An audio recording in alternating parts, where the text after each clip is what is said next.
Hello and welcome to the Untranslatable Podcast. We are here recording episode 147, and today we will be talking about the state of English in China, why so many people in China perhaps don't always speak great English, why some of my students speak immaculate English. So we'll be talking a little bit about the education system and how English is taught and learned here, and also just my overall impression after living here in 2 months and seeing the lack of English that has been quite surprising to me. So we'll talk about it and get to the bottom of it.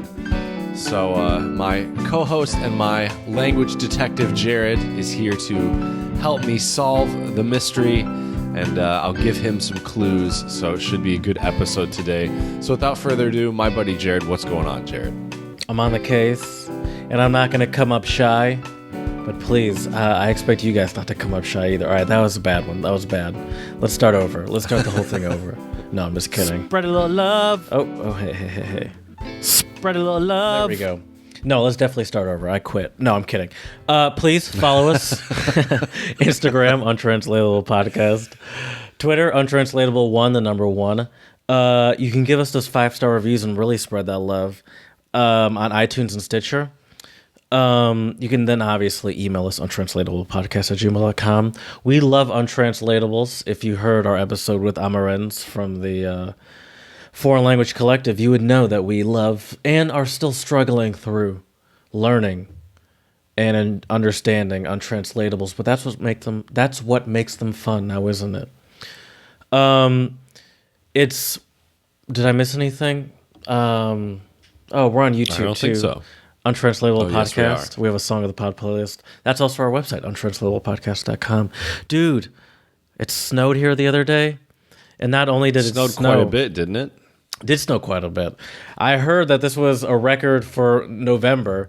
Word on the street, I said when I was asked to non-Michiganders that I know, I said maybe 4 to 6 inches. But I was told by the news, but I don't know. They check open airfields, in the dustiest part of it. I was reading that it was like 8.5 to 9 inches of snow, which is a lot of snow, and it was a lot of snow. It snowed all day the other day, and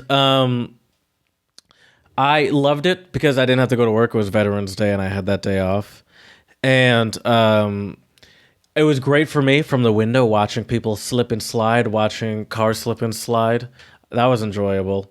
But now, it's just cold, and I forgot. Is there no snow on the ground?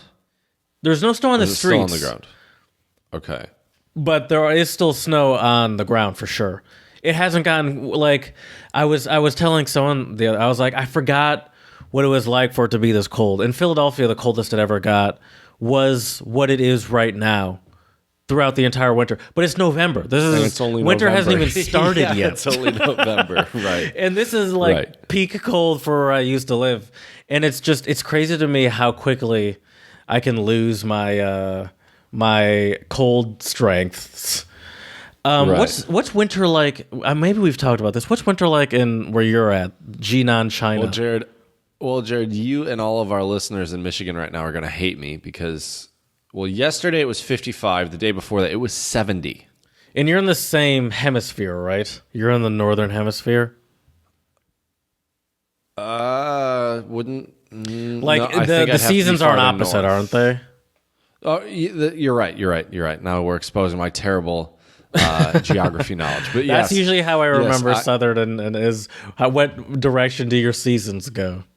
Right. Yeah. So we are in fall, end of fall, beginning of winter. Okay. Here. Is there a rainy season or something? That's a good question. I think maybe in the spring. Maybe. Okay, but not a cold one, not a winter one. Well, so we do get winter here. It will get cold, but from what I've heard, it doesn't really snow very much. And the winter here, from what I have heard, that's really when the air pollution gets bad because of all the coal heat that they're using. Oh, really? Oh, that's a bummer. Yeah. So, because I'll be honest, I've only had to use my mask here maybe 4 or 5 times, and I've been here for 2 months. So you use that app to know if you have to or not. Yeah, I get a notification every morning, so I know Oh, exactly. interesting. Air matters. Exactly. Yep. Yeah. So check that out if you're coming to China, because it's very useful. Absolutely. I also have it up in Michigan, but the air is always super clean in Michigan, so to no surprise. But yeah. I spoke with my parents yesterday. No, not yesterday. A few days ago, and they were telling me about the snow and stuff like that, and It was funny, Jared. I had like a weird kind of existential crisis where that was the day when it was like, I think about 70. Part of me was like, oh my God, I would love to see snow right now. But then part of me is like, this 70 degree weather is actually kind of nice. I mean, I still feel that way though. Like when I didn't have to go to work, it was lovely out. And I was like, this is great. But then, the second you walk outside, you're like, oh no, this is terrible. But I'm still kind of looking forward to the snow a little bit. I'm not gonna lie. I just going outside is terrible, and I struggle to know should I wear this hat that's on my head right now is my main winter hat too. I got it actually when we were in Berlin at H&M. Yeah, at H&M. And I wonder, I was like, I don't want to wear this inside work. It's not like people don't wear suits. But it's kind of like a business casual plus place, and I'm like, I don't know. But then even that like 2-minute walk from the car to the building is just like, this is brutal. I don't know. I got a lot of. You need to talk to your superiors at work and get some company beanies, and then you can wear that at work and not feel bad. Branded beanies. Yeah, dude. That is genius. All right. Or get an untranslatable beanie. That would be pretty sweet. Speaking of staying warm in the winter, though, Jared, there was kind of a crazy event happening on 11/11, November 11th here in China. So 11/11 is China's equivalent of Cyber Monday, or, well, I won't say Black Friday because I think shops do have sales, but the biggest sales are online. And as we've talked about on the podcast before, people in China order everything online nowadays. I really don't know how they're like way more online based, period, with everything they do. Right. I mean, my phone plan itself is unlimited data. It's only $13 a month. So that's pretty crazy. Wow. Yeah, but anyways, so it was like Cyber Monday or Black Friday, whatever you want to call it. Basically, lots of deals. So I came to China without a winter coat. I also now, because I have a Chinese bank account, I came here without a winter coat because I figured I could find a cheap one here. Right. Exactly. And so let me tell you, Jared. So I will tell you what I've ordered. So let me guess how much it costs. Okay, sure. Well, let me tell you how many things I ordered, and then I'll let you guess how much it costs. Okay. So I ordered. Well, initially I was only going to order one winter coat. But I will be going to Harbin, which is the coldest, one of the coldest places in China. And so I was worried that one winter coat and layers might not be enough for there. So I ordered a nice, it looks kind of like a pea coat. It's like a dark gray wool winter coat. Then I bought, from H&M, I bought like this really thick other winter coat that has like a hood. Those are the two coats you bought. I gotcha. Yeah. Yep. So I bought those. I bought a nice light blue button down that has like lining in it, so that's supposed to be really warm as well. So I bought that. What else did I buy? I bought 2 sets of dumbbells for my apartment. I bought 5 kilogram dumbbells, which are a little bit over 10 pounds, and 10 kilogram dumbbells, which are a little bit over 20 pounds. So I bought those. I bought a yoga mat as well. Let's see here. What else did I buy? I bought two blazers online because they looked really sharp and they were pretty cheap. So I bought 2 blazers, and I think that was it. I was going to buy, there was a really cool Woodstock t-shirt, but it was not in my size. So I'll take that. And sizing is a little tricky. So for my winter coats, because they were both, so depending on where you buy, the store that sells whatever clothing you're buying, You'll either get European sizes, which I know. Like I'm usually either like a 180 or a 185, which would be like a coat or a shirt. That's like a large. But then the Chinese sizes are a little bit trickier. I mean, they have the measurements on there, but I don't obviously have like a tape measure here at my apartment. So I just had to I put the centimeters in inches and just try to ballpark it. But I ordered everything. If I wasn't sure, I ordered it a size bigger because I figured it's better to have a size bigger and actually have it fit me than a size that's a little too tight. So this is so I have to factor into my guess that you're taking pretty big gambles here on whether these will fit you. Okay. Well, I mean, I know the two winter coats will fit because those are European. In theory, they should because those were both European sizes. In theory, you know those will fit. Yes. The blazers, I'm not sure yet. We'll find out. Okay. So what do you think I paid for? I'm going to tally this up. 2 winter jackets, blue button down, dumbbells, yoga mat, 2 blazers. Yep. I'm going to do some quick math. 14, quick 164, I'm going to say $165 US dollars for everything. You're not. How much was it? Actually, you're pretty close. I think it was like 170. You know what? I'm gonna then be honest with you. I'm gonna tell you exactly what I wrote down. 2 winter jackets, $150. Blue button down, $7. Dumbbells, $7. Yoga mat, 50 cents to $1. Blazer, 2 blazers, $10. And that would tally up to 164, 165, 175. Yeah, that's about what it cost. There you go. Isn't that crazy though? Parada. 2 winter jackets, 2 blazers, that's a great button deal. Down. Yeah. Yeah. And a lot of them were, at least on the website, according to the sale, most of those were half off. So, right. Yeah. Wow. I'm going to be styling come this winter, Jared. Get ready. Get ready. Yeah. Dude, so buying new clothes cool. feels so good. I recently bought new clothes It too. does. It does. We'll see if they fit. The other That's funny a good thing point. is too, Jared, is when you order And there's no clothes real here in return China, policy, is there? Yes, there is. Okay, I'm sorry. course That's there is. rude. That's rude. Yeah, of course Slipping there on is. gator piss.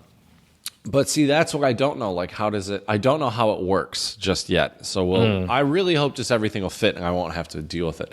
But the other interesting thing, Jared, so I finally got HDMI cables for my laptop to plug into my TV. I found out my TV is a smart TV, so that's pretty cool.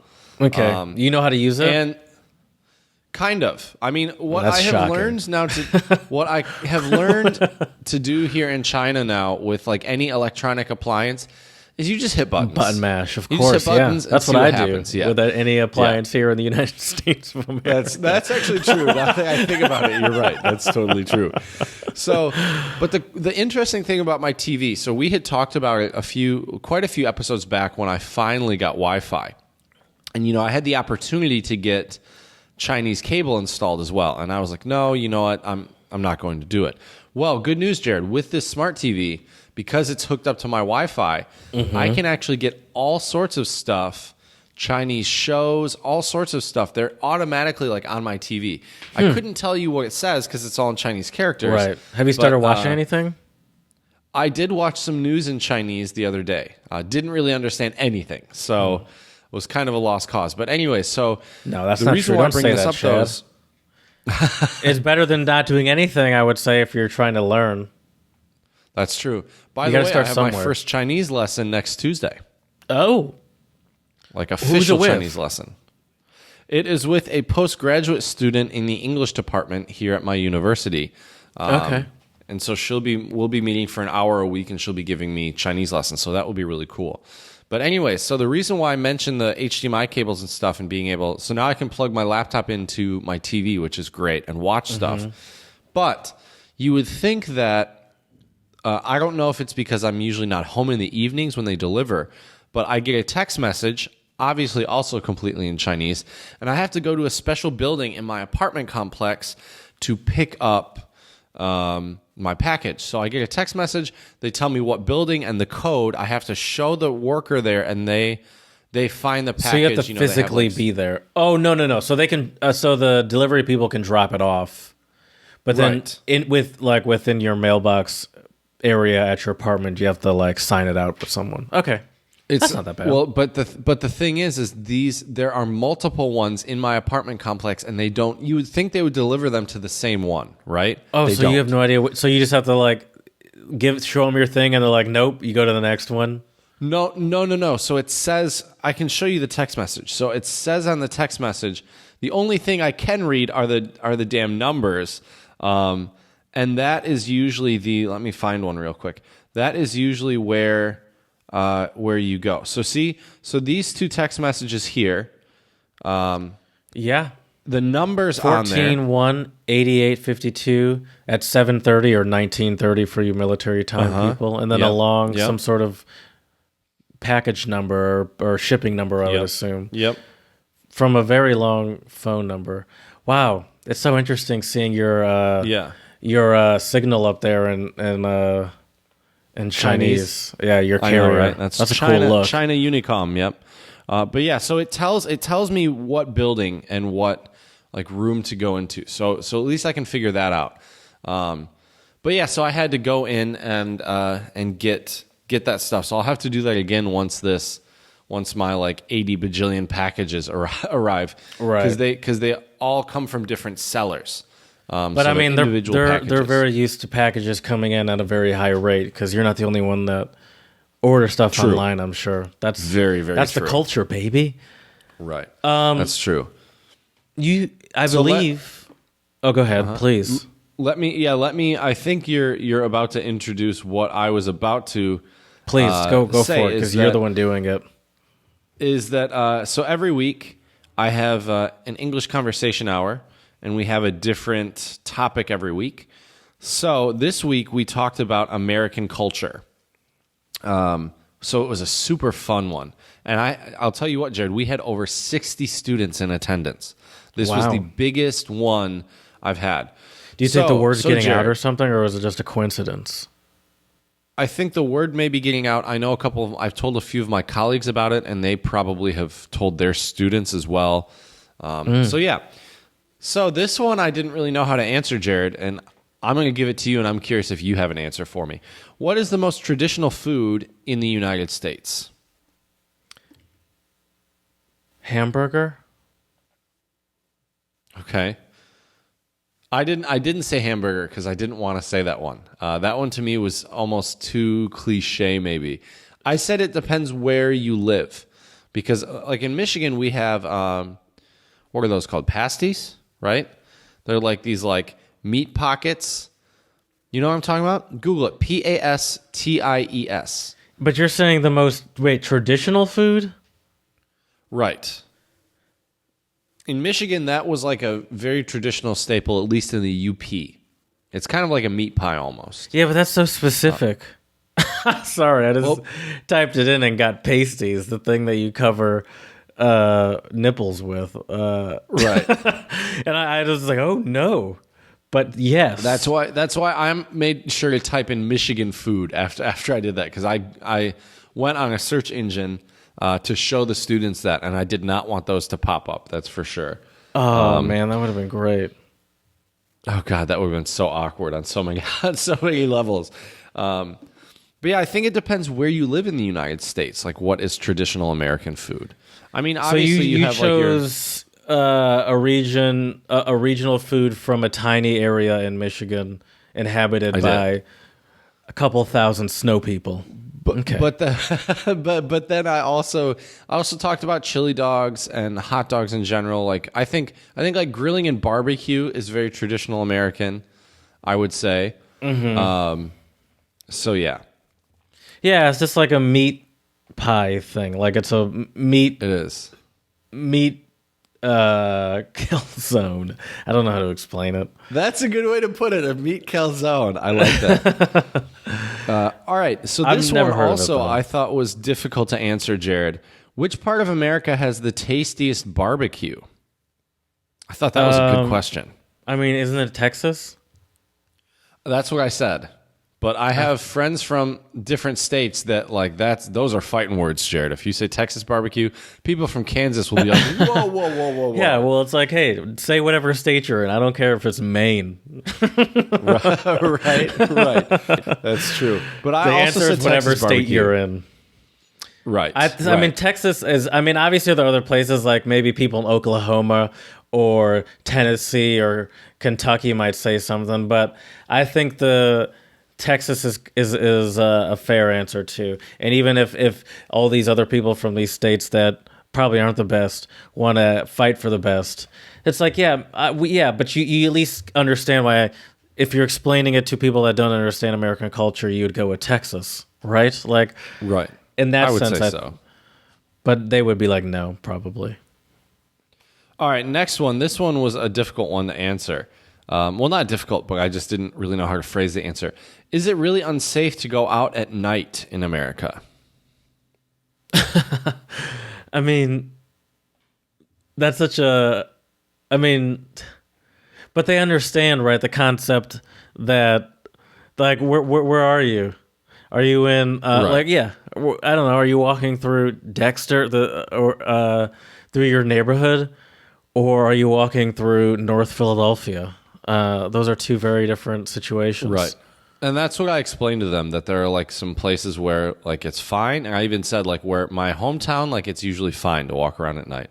But yeah, Where I lived in like, Philadelphia, I wasn't in North Philadelphia, but I was close. And it's like, it's not that it's dangerous walking around. It's just take note of which direction you're walking. Right. This was also an interesting one. What do you think of the wealth gap in the United States? I mean, it's a perfect symbol of capitalism. Right. That's true. That is And true. I think people... Any other thoughts, Jared? People like to pretend that they stand for, the working class, and that's sort of an American staple. But really, I think it's a perfect, sort of metaphor for America. I don't know. Yeah, I would agree. This one was an interesting one, and I That might be enjoyed a little answering deep this for one. your language table, but Maybe. Yeah, I just said that to me it seems like a lot of the wealth gap is because a lot of the incredibly sorry, we're boring. incredibly Chad wealthy here. people. It is very terrible time for him at 9 a.m. in the morning on That's right. Thursday. That's but anyways, what I mentioned was that a lot of people, really, really wealthy people in power, are able to influence and consolidate more power either through their wealth or their connections or whatever, and that has caused the gap to become worse. But anyways, this one though was an interesting one. As we all know, America has a relatively short history. What do you think are several important points that made the country develop so fast?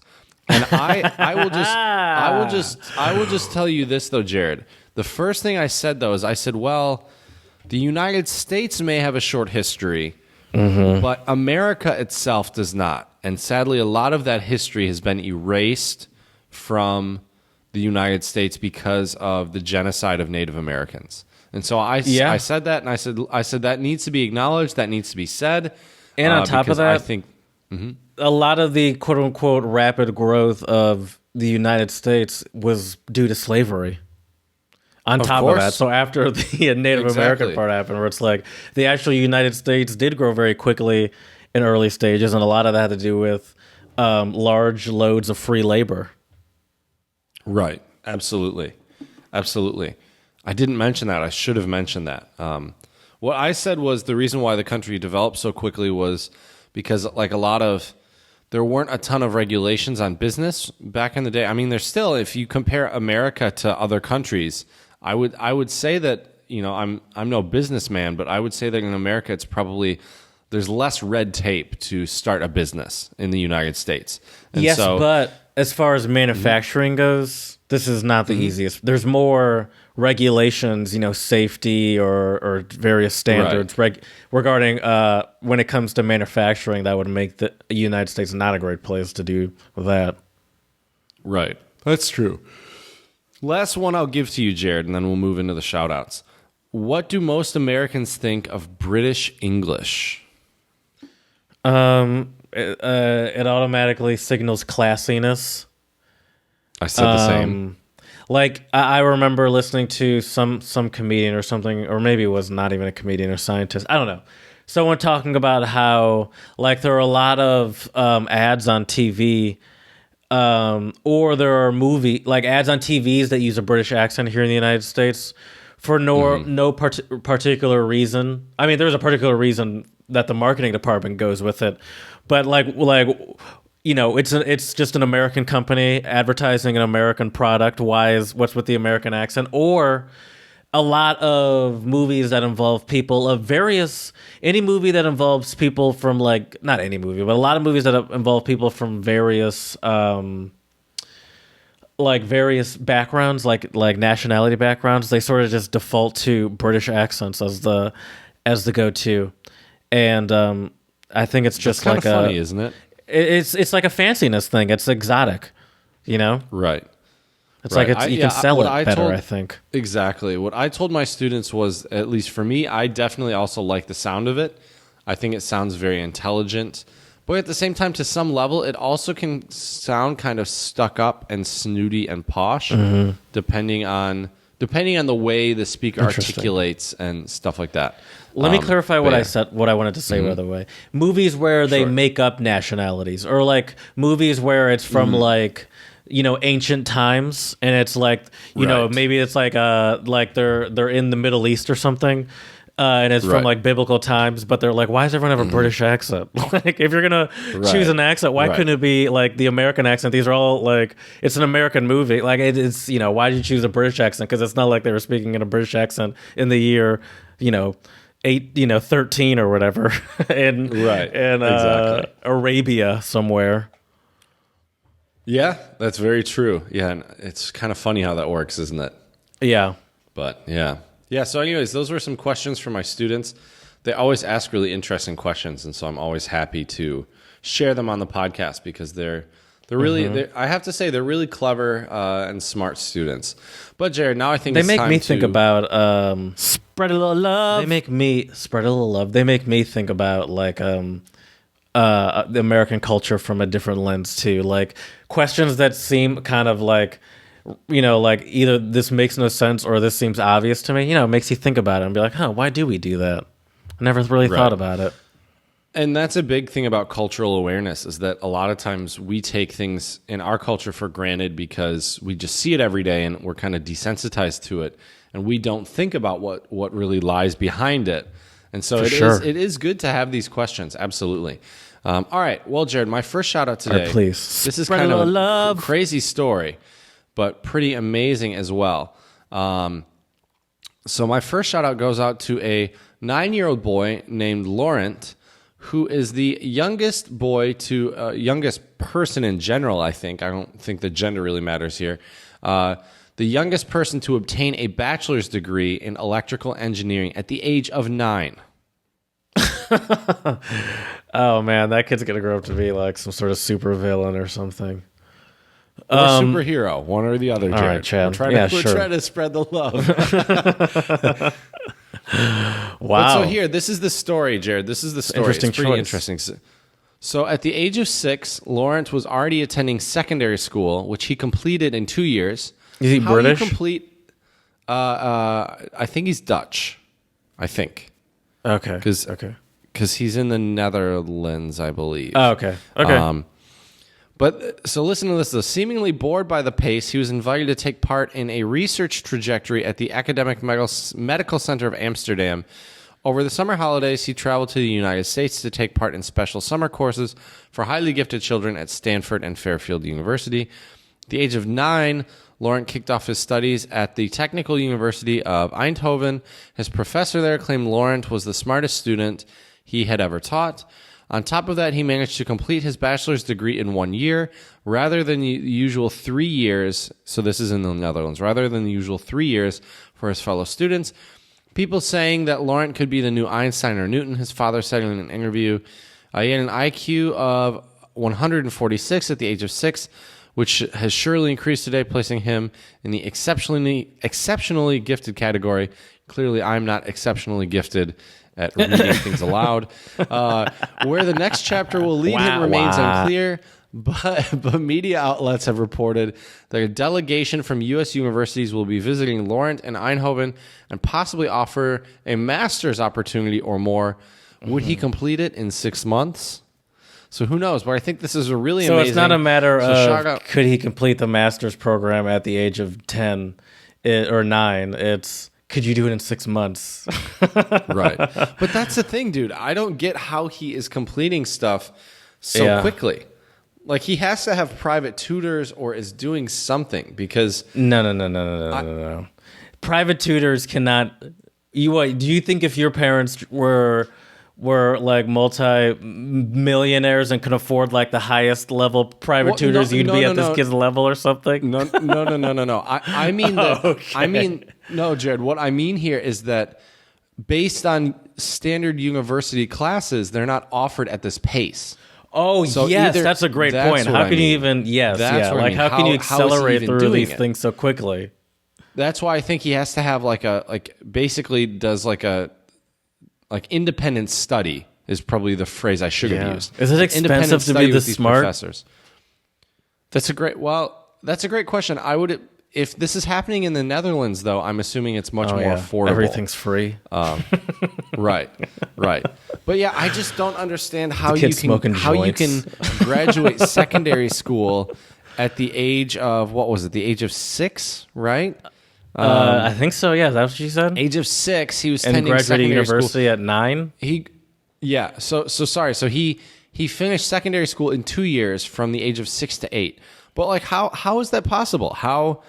Right. I just don't understand the feasibility.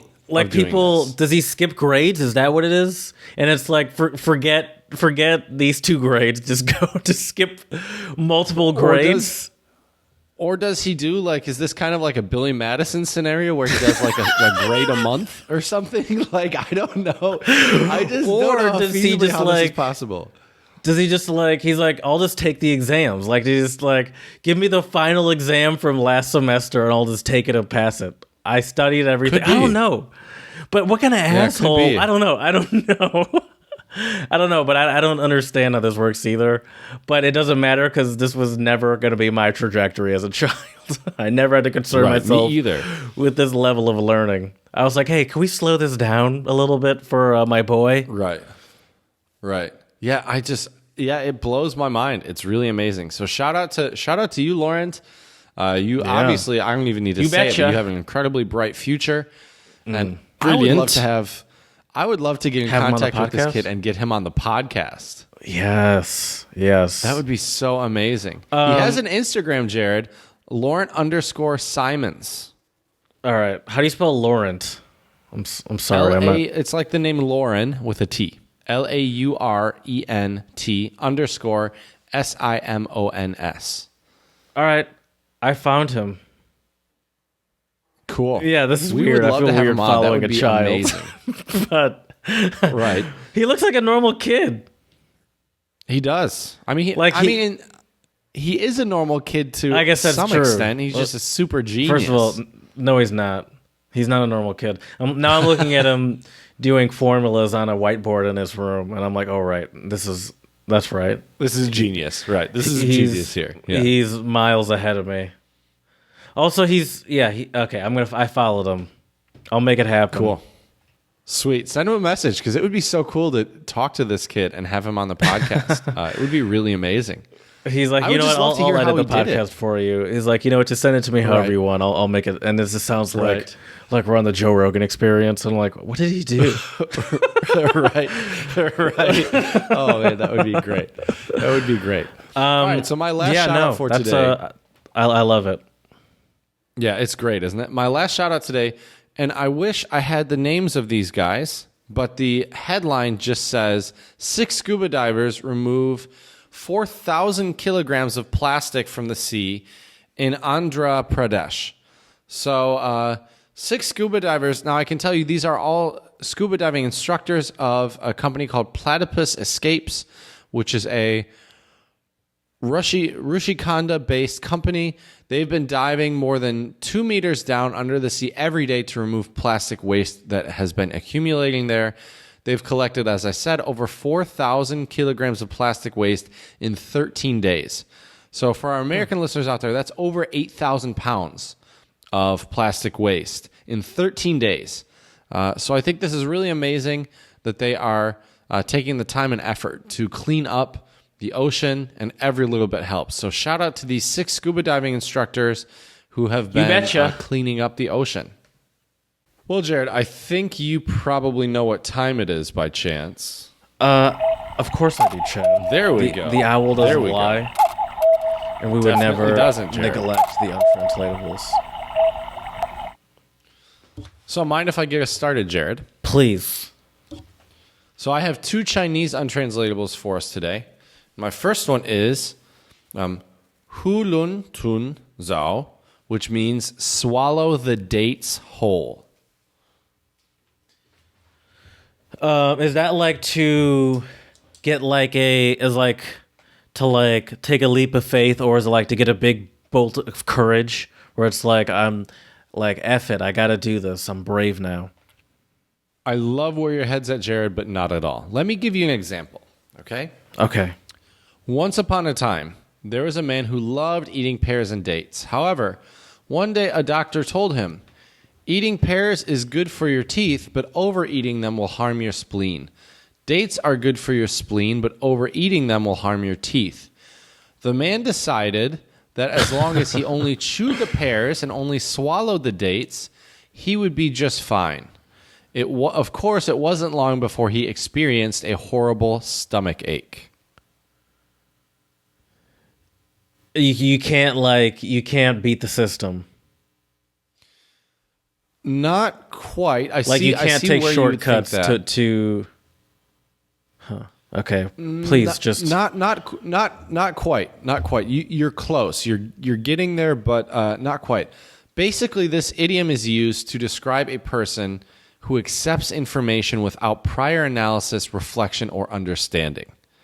So basically, you just take something at face value and you accept it for what it is. You're not because fully the doctor listening. said exactly because the doctor said, the pears are good for your teeth. So, they're good for my teeth. I'll chew them.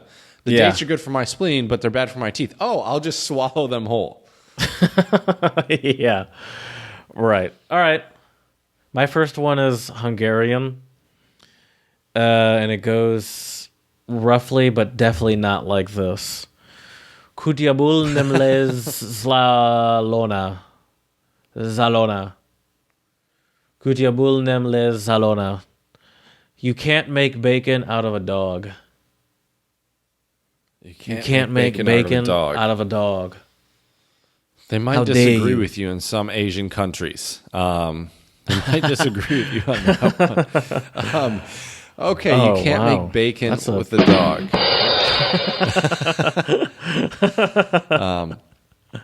Is this like you can't? I mean, you gotta work with what you got. Like you can't. Yeah, I'll end it there. You got to work with what you got. Yeah, but let me push you a little farther. Let's say if we were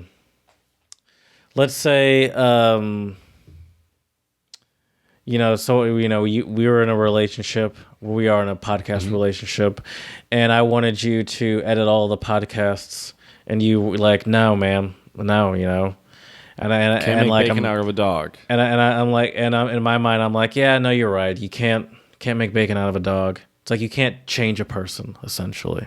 Okay. Yeah. Okay, that makes sense. That was a bad example. That was a bad example, but I was trying to think of something quick and I couldn't. And that's right. You're good. So that's why I just gave it to you. Okay. I failed you and everyone here at the Untranslatable Podcast. I'll do better next time. 20 lashes to myself after this. So, Jared, my last one for today is also Chinese, and it is Tang Bi Dang Chi, which means a mantis trying to stop a carriage. It's like you're going up against an insurmountable task, or like your eyes are bigger than your stomach. Well, okay. So if we unpack that, your eyes are bigger than your stomach. I would say your eyes are bigger than your eyes are bigger than your stomach. I would say they tend to be bigger than your stomach for two reasons, right? Because you're One brave. reason could be a brave person. Very brave.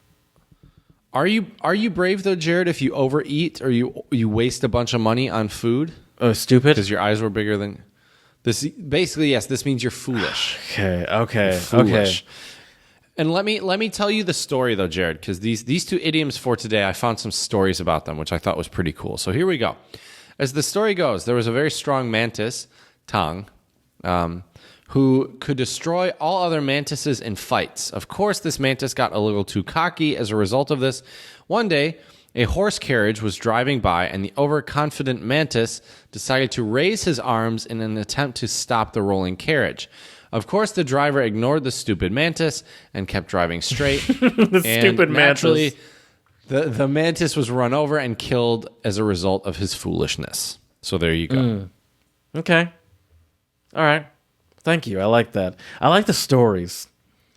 I feel like the Chinese ones specifically are good with the stories because even this one had a great story too. Right. That's the thing. I think a lot of things in China in general have a lot of really cool traditions and stories about them. There are a lot of dishes in Chinese cuisine that have a specific historical relevance. A lot of proverbs. Which I guess could be untranslatable. So a lot of untranslatables. That's right. I mean, Chinese culture in itself, I think, is very fascinating because it does have such a rich and deep history. But I will tell you, Jared, one thing that has a fairly short history here in China is the state of English teaching in China. I can tell you that after the Cultural Revolution and diplomatic tensions between Russia and China kind of fell apart, not the tensions, but the diplomatic relationship between Russia and China fell apart. Russian used to be the foreign language that was taught here in China, but then they changed it over to English. And so I will tell you that in the beginning, this was in I believe, the late 50s, early 60s. So that's a long time ago. Especially, is it though?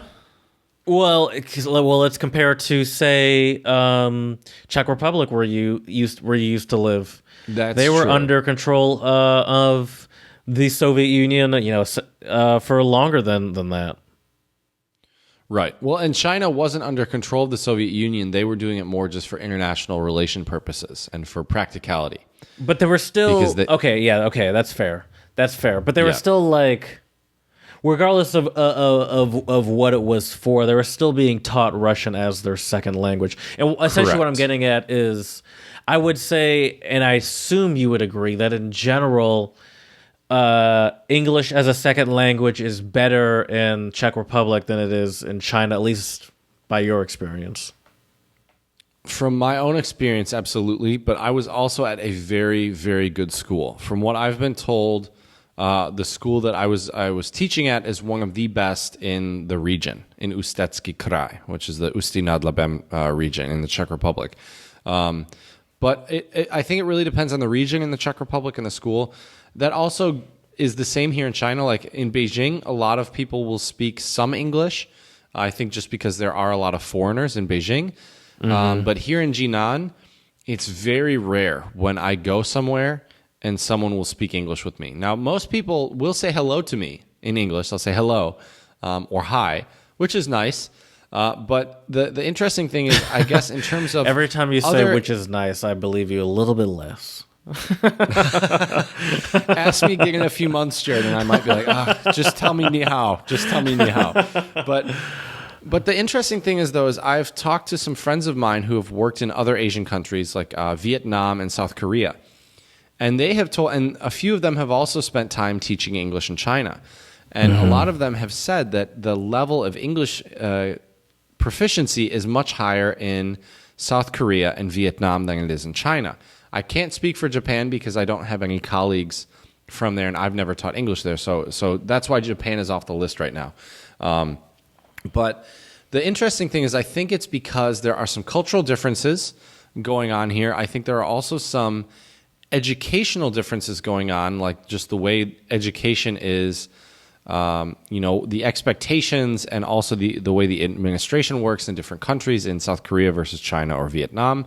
But it's really interesting because I remember telling my colleagues in the Czech Republic after I got my job offer to come here to China, I remember then me telling them, like, I'm a little worried about this language barrier. The Czech language barrier was a little difficult. Well, in the beginning, it was very difficult for me.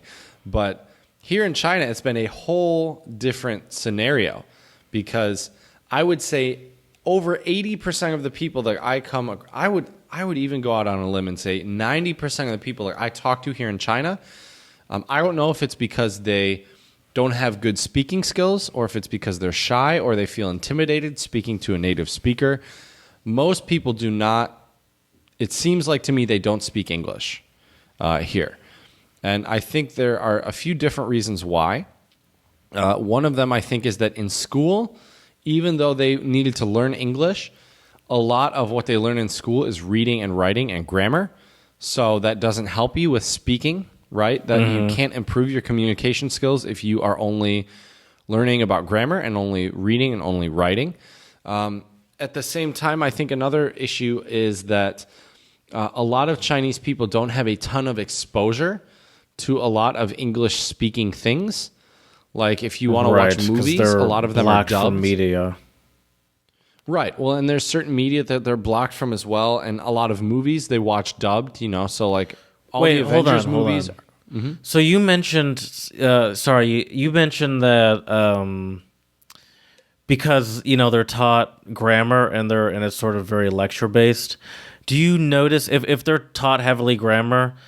And that's why they're not good at speaking. Have you noticed that they're better, at least your students, are good writers? Well, funny you mention that, Jared. I have a stack of homework assignments that I just got done grading last night. And I would say overall... Let's roast your students live on the Untranslatable podcast. Well, so I would say overall that their level of writing, their writing abilities are definitely better than their speaking abilities for many of my students. Mm-hmm.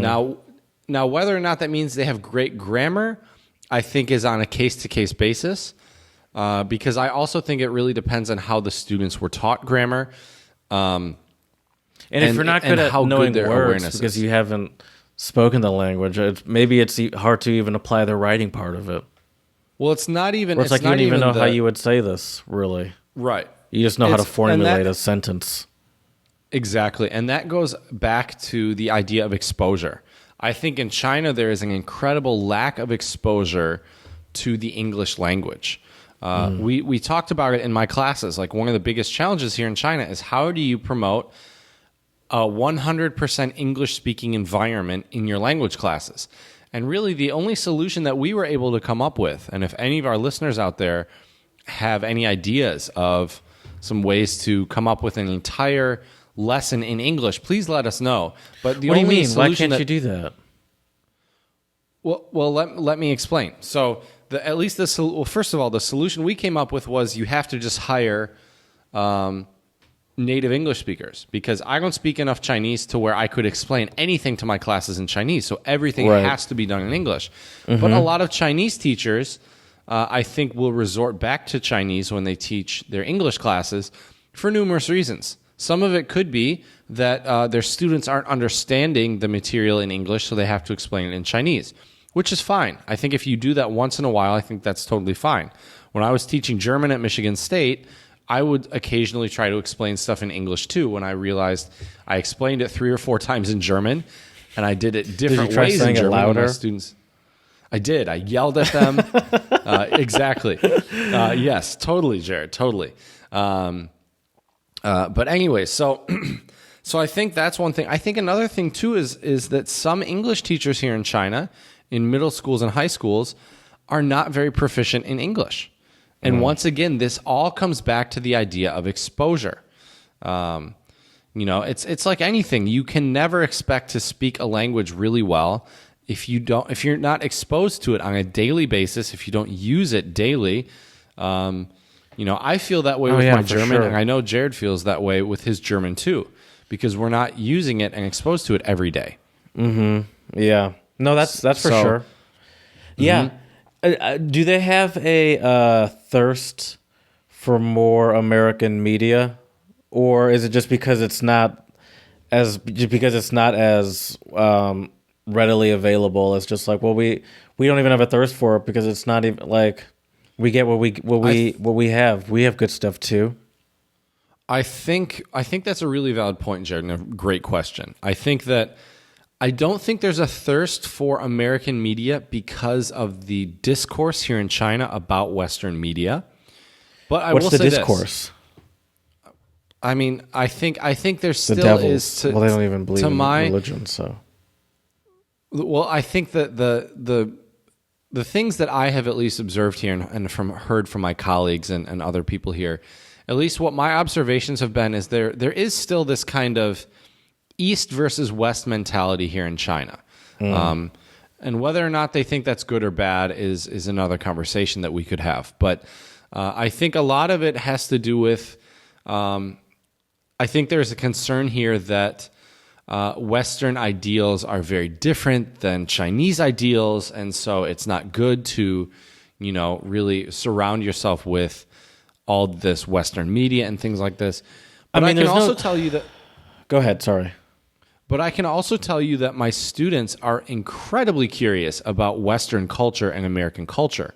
And I think a lot of that is because they don't get taught much about it unless they have a foreign teacher as their teacher, or they have a Chinese teacher who has spent time abroad. And I can tell you, the best examples of Chinese people I know who speak good English all spent time abroad. All spent a year in the UK or Australia or the United States, or spent longer time there. And those are really the people who speak very, very good English here. And I think I think that living in trying to live in denial of even things that you disagree with is not helpful, Like if you believe, I don't know, if you believe that if your culture is a better way to live, then that would be obvious when they'd be exposed to it. Like, I just don't understand why shielding people from that would benefit them. I don't know. Hey, if you're confident, I'm not sure either. That's a great question, Jared. But yeah, so I think it's really, really an issue here of exposure. Also, though, like the way that I think I've mentioned this before too, Jared. If you walk around my campus, especially at night, you will see just droves of students buried in a textbook speaking it aloud because they are memorizing. If I had $1 for every time I've seen a student memorizing a textbook or memorizing something, I think I would maybe become a supervillain because I would be a billionaire. Are there any? Oh, please go ahead. Go ahead.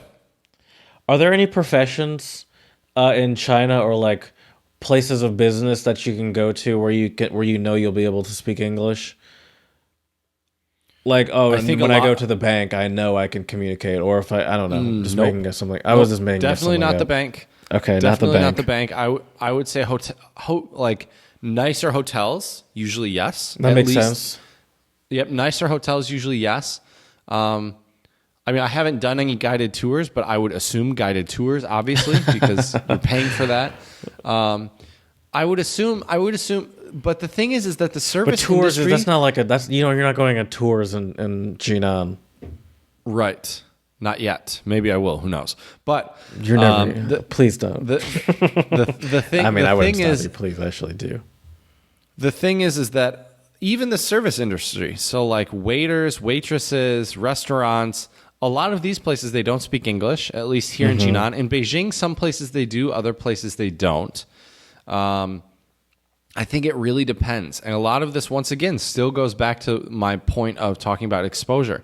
In big cities like Beijing and Shanghai, there's just more English around you. Here in Jinan, I am the only English around me as far as I know. I haven't seen any other foreigners live, at least in my district where I live. So that's kind of interesting. Another thing, though, too, is that going back to the whole memorization thing, is what I've been told by Chinese colleagues of mine is the reason why they really want students to memorize is they believe that you cannot interpret things until you really understand the words in the textbook.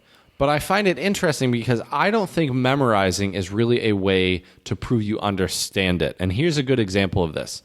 So Chinese students in primary school, I think it's either primary school or secondary school, they are required to memorize the Analects of Confucius. So these are like the important like sayings and writings of Confucius, right? And I think there's over 60 of them. And so they're expected to memorize these and then recite them, right? But the thing is one of my colleagues, she asked her students, like, do you still remember these from like primary school or secondary school? And a lot of them did. And so they recited them to her. And my colleague, she's American, but she speaks fluent Chinese. So they recited them to her in Chinese. And then she asked them in Chinese, okay, can you tell me what these mean? And none of the students were able to. Mm-hmm. So I think that just goes to show that memorizing, being able to just say something does not mean you understand it. I think it means you know it on like a lower level. Like you can recall it, but recalling it is not applying it or analyzing it or things like this. So I think there's this really big kind of gap between, like I've noticed my students struggle when I ask them questions that for an American student or a European student would be a very easy question, but I make them think. And they start like frantically like flipping through their textbook, looking to for try like to an find answer. the answer. And I'm like, no, like you guys should know this answer. Like just think about it a little bit. Yeah. So I think that's really interesting, and I think some of that also goes back to a lower level of English proficiency here in China. Is that I think students are incredibly good at memorizing things, like memorizing speeches or memorizing vocabulary. But that doesn't mean that they're able to use it or they're able to communicate and apply it in a more free way. Yeah, that makes sense. Yeah, it's not really a useful skill outside of passing a immediate upcoming test. Exactly. And I mean, that's the big thing here. Students here are tested like crazy. Amaran's talked about how when she was in school, when she was young, learning English was considered cool. She's from the Netherlands. And do you notice any of that in China among your, like, I assume you have students that are, more proficient at English than others. Is there anything to being good at English there in China? That's a really great question. You've really pulled out all the good questions today, Jared. I have to give you some praise for that. Thank you. I think it really depends. The students that I have in my classes that are very proficient, a few of them want to pursue a postgraduate degree in either education or English teaching or something like that. So I think they're just incredibly passionate about it. A few of my other students went to very prestigious schools, and they had very good teachers when they were younger. Obviously, the students still have to do a lot of work as well. Not having a good teacher doesn't automatically make you a proficient language speaker in any language. But I don't think it has the same cool factor here. I think here it's looked at more as a tool to become successful later in life. It's viewed as a way to hopefully improve ties between China and other countries in the West and around the world. So I think it's viewed as more of a practicality thing and not a cool thing. And I think that's because Western media and Western culture isn't viewed as... It's not pumped into their system as much. Exactly. In general. Exactly. Right. Like you go to Germany, you see so much American media, movies, television series, all sorts of stuff like that. Most of them follow American or British, actors or comedians or whatever. Exactly. So that's a really big difference, I would say, between like the West and China. And I think also too that as I mentioned earlier when we were talking about this segment, the main segment is that in Europe, I think Europe looks at America as kind of like their like adorable little brother or like funny little cousin, right? But in China, I think they really look at America as like America is this, China is this, and we don't see a similarity. And I mean, yeah, there are plenty of cultural differences, but right. I do think there are a lot of similarities between the U.S. and China that If Yeah. people stopped just with this East versus West barriers, they would realize there's a lot of similarities.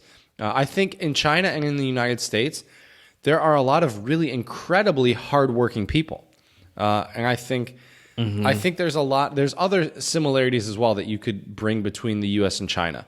I think both countries has really, really rich and diverse cuisine. You know, Chinese cuisine is really diverse.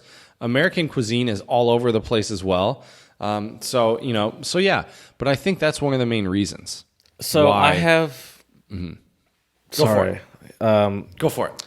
I have a list here of the top. Well, I have a list of the top 90 countries ranked by English proficiency. I want you to guess where China is, but I'll tell you it's in the top 50. Okay. Can I guess the number one or the top couple of them first? Sure. Yeah. Well, yeah. Okay. So I'm gonna have to say that I personally think Netherlands is probably number one. There you go. Parada. Number one is the After the- Netherlands. After the Netherlands, I would say probably Sweden or Denmark or Norway. You son of a bitch. Number 2 is Sweden. Number 3 is Norway. Number 4 is Denmark. All right. So now for China, you said they're in the top 50? Uh-huh. Okay. I would say China probably ranks.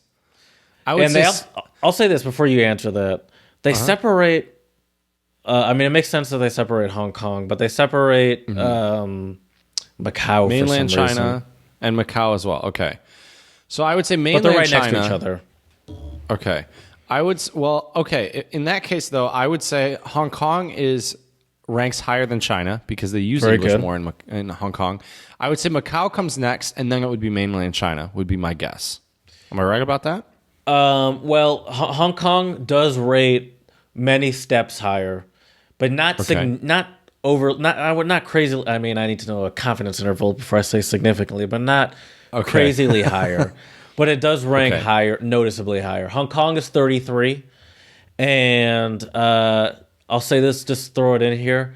Taiwan, which they also call China on this list. Listen, I'm not involved. Is 38. Right. Me either. China. So I'm is going to guess. I'm going to guess China's 41. and Macau. 40. Flip those around. Really? Okay. So mainland China's 41 or 40. Macau's 41. Yes, there you go. Oh, interesting. Okay. What about? I'm just curious, Jared. What about Mongolia? Where does Mongolia? Is Mongolia on the list? Mongolia is on the list. Not doing well. Barely made the list. At least the list I have a screenshot of 88. Okay. Where's Mongolia Let's- at? 88. I just said it. Oh, 88. Okay. Gotcha. Yeah. Gotcha. Okay. Let's see if there are any ones that specifically stick out to me. We have a friend. Where's Czech Republic? We have a friend. I'll tell you in a second. I need to find it. We have a friend. All right, I found it. We have a friend Пожалуйста. that speaks Russian. He studied abroad in Russia. David, what do you think the English proficiency was in Russia? I'll tell you this. Where's Russia it was at? also in the top 50. Okay, that doesn't surprise me. I would. I don't know because I don't know anything about the Russian education system at all. 48. Where do you think 48, okay. Czech Republic falls? I see it. I know where it is. I'd say in the top 30. Yeah, that's true. Okay, 27. Very close. 23. Underestimated. Okay. Oh, nice. Underestimated Okay. them. Where do you think Germany falls, just for fun? Then we'll move on. Germany's got to be up there. I would It's say up there Germany's for probably sure. like 7. Would be my No, guess. Finland. Germany Finland's is 7. Okay, 9. number 10. Number 10. 9 is Okay. Luxembourg. All right. 8 is Austria. nice. Shout out. Okay, nice. Then some obvious ones like So Singapore. Austria is higher than Germany? Yeah, by 2 places. Really? Maybe it helps that they're Interesting. smaller, I wonder. Could be. Yeah, I wonder how they come up with the parametrics for these kinds of things. Yeah. Some of the other top ones don't make sense. Like Singapore makes sense. South Africa makes sense. Poland, Right. Portugal. Portugal's kind of surprising, to be honest with you. Where's Spain at? Spain's probably lower. right? Yeah, that's Spain is 35, not great. Italy's And 36. France is 31, not great either. I mean, it's France not is bad. higher. It's just Interesting. it's not Okay. bad. Yeah, but it's surprising that Interesting. Portugal. I mean, I kind of pictured Portugal to be in that region too, around Italy. But just because it's next to each other doesn't mean that they have the same education system. They're different countries. That is true.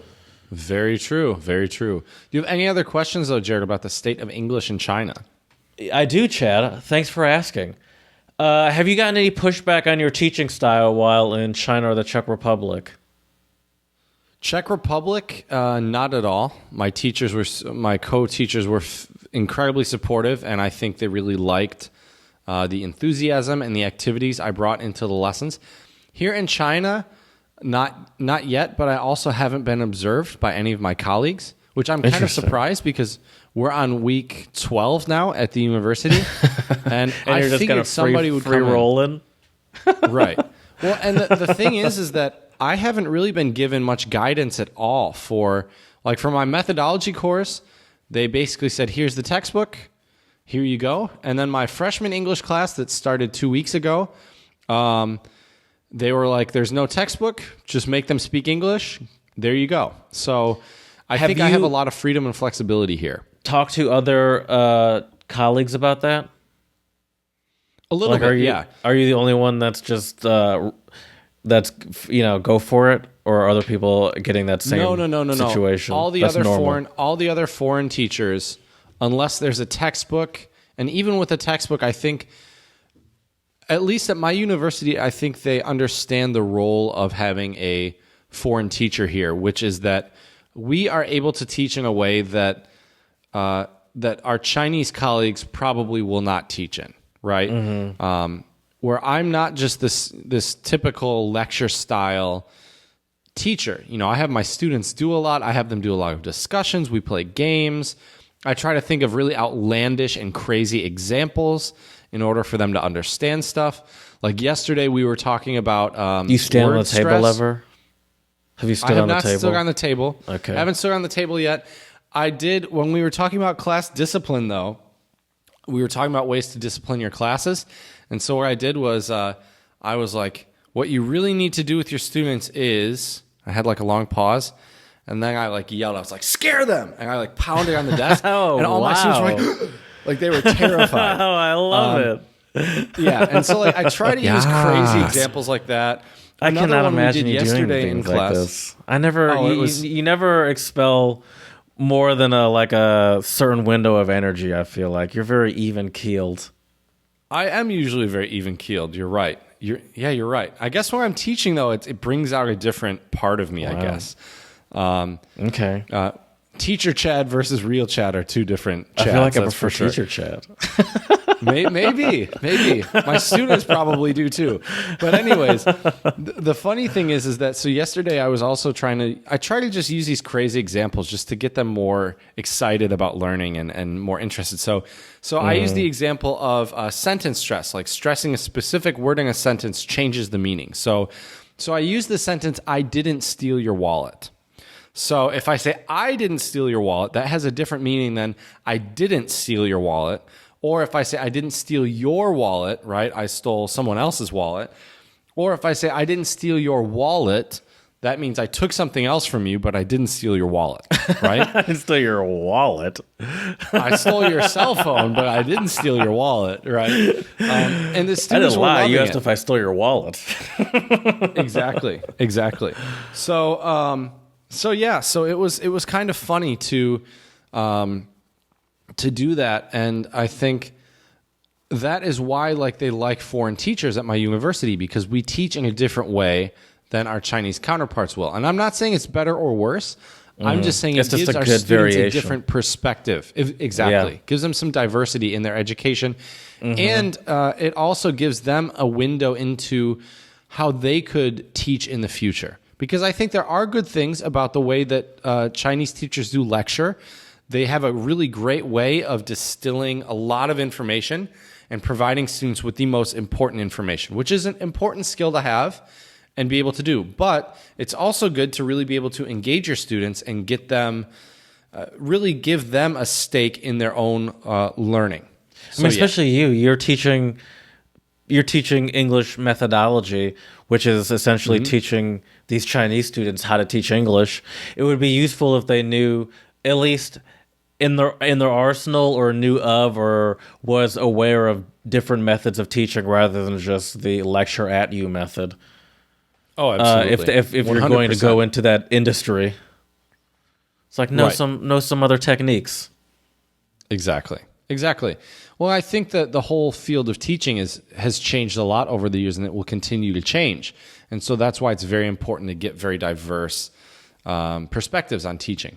But yeah, I agree. So yeah, but that was the long answer, Jared, to your question of so far there's been no pushback on my teaching style and my teaching methodology here in China. Go for it. Were you given any tips by anyone on how to approach locals as an English speaker? Like the best way to approach them knowing that you're not going to be able to interact with them, essentially? I've kind of been on my own very steep learning curve here in China. I've reached out to some of my friends, but basically what I do is I say... Suck it up, dude. You're on your own. Right. Well, I say, ni hao, dui bu qi, wo de zhongwen bu hao, which means, hello, I'm very sorry, but my Chinese is bad.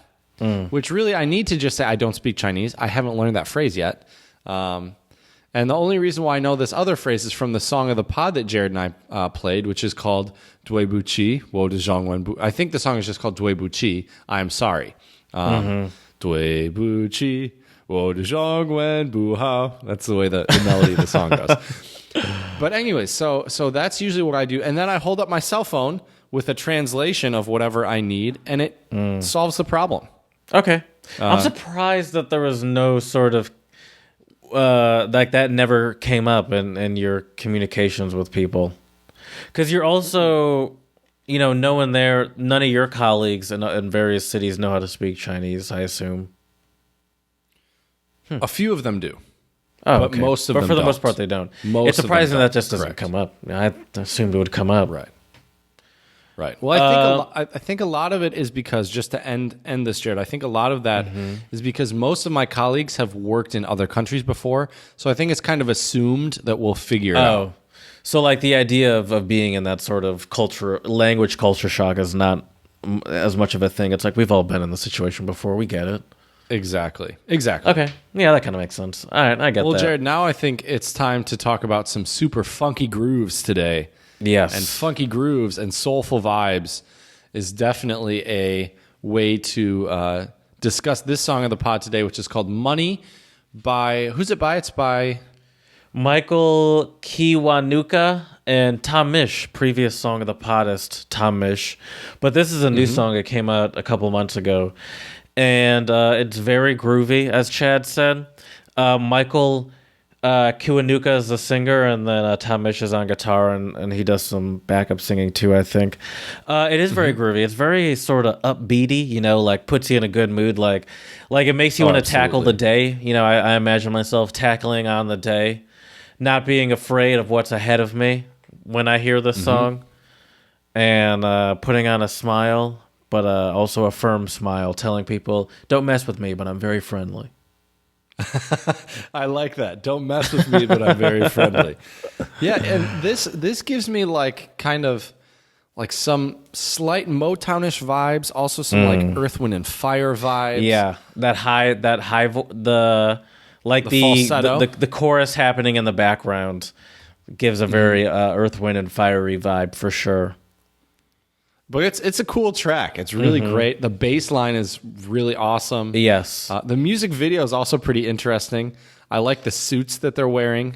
And we here at the Untranslatable podcast already stan, as the kids say, for Tom Misch. And so this finding a great song like this is just another excuse to highlight him and find a new guy, Michael Kiwanuka, as I mentioned. Hold on, let me make sure I said that right. Michael Kiwanuka is British, and we here at the Untranslatable podcast like to share songs that aren't by Americans. Find it on our YouTube channel. Song of the Pod playlist is what it's called. That's right. On our YouTube. I had to think about it for a second. So, as all of you listeners out there know, or should know by now, we are big supporters of language learning. And Jared and I are on our slow but steady journey to learning a new language and maybe one day becoming a polyglot as well, which would be awesome. I have my goal set for 2040 to be an official polyglot. I'm sticking by it. It's on our Google Calendar. That's right. Well, my Bing calendar here in China, Jared. Watch out. Sorry, I'm not trying to get you got. But anyways, so my Chinese word today is, let me give it one more listen because I always mess up these tones, tongxin. And tongxin means communicate, which I picked this word today because I think if there is more communication, the state of English in China will become much better. Yeah, for sure. My Spanish word of the pod has an umlaut in it, I believe, over a U, and it's bilingue. Yep. Bilingual. Yes. Which at one point, many, many years ago, I might have actually been able to claim that. Now I'm just a fraud that puts it on his resume. That's not true. In business terms, I can make it happen. Let's just be clear if anyone's listening. Oh, you can definitely make it happen. Yeah, give me a month or two of being back in it, and I'd be like, oh yeah, right. Yo soy bilingüe. I would be willing to bet Jared give you 2 weeks, and I bet you'd be getting back into it. I'll take it. Anyways, all right. I will tell you though, Jared, interesting thing about the umlaut in Spanish. I've been told the reason why they use it is because bilingue. I guess there's a different. I think that's why. Yeah. Yeah. So it's kind of interesting. But yeah. So that's how they use it. Like they use it in German. I think so. It's similar, but it's a little more subtle, I would assume. Absolutely. Yeah, I would agree. Because there's a different sound when it's just GU. Right. In Spanish. So that's why they use it to differentiate the Oh, sound. and it could be weird because sometimes the G represents like an H sound too. Maybe that could confuse things. Exactly. Yeah. Exactly. So yeah. Anyways, time to recap our episode for today. I think the state of English in China, obviously it's hard for me to say because I've only been here for 2 months. But from what I've heard, it has gotten much better over the years. But I think if there is more exposure to English here in China, it will greatly improve. And I also think that there has been a shift now a little bit in education to focus more on communication in schools and not only reading and writing and grammar. But the issue is, as Jared mentioned, a lot of this is due to memorizing and test taking, and tests still serve a very important role here in China. So it will be interesting to see how English changes and improves in the future in China, and what steps will be, how do I say this eloquently, what steps will be taken in order for the state of English in China to improve. But I think they are on the right track, slowly but surely. It'll just take some time because there are a lot of different things that need to change. But it's been a very eye-opening and interesting experience for me so far in China, with the lack of base English in terms of communication and speaking levels, which hopefully in turn will just make me a better Chinese speaker. But stay tuned to future episodes and you'll find out one way or another. Yeah, I would say so. You betcha. Well, we hope you have learned a few new things about the state of English in China right now, especially if you're planning on traveling here and you expect that everyone will be able to speak English. My one word of advice for all of you non-Chinese speakers coming to visit China, make sure you get a SIM card and you have internet access here, because I live or die by my smartphone here in China. Mm-hmm. So make sure you do that and make necessary arrangements before you get here. So we hope you've enjoyed this episode and learned a few new things today, whether that be our untranslatables or just some of my observations while being here in China and what the state of English language proficiency is like here. So we really appreciate all of your support. Check us out on Instagram, Untranslatable Podcast, for pictures, clips, and all sorts of good stuff. Check us out on YouTube, Untranslatable Podcast, so you can hear our very groovy and soulful song of the pod today called Money.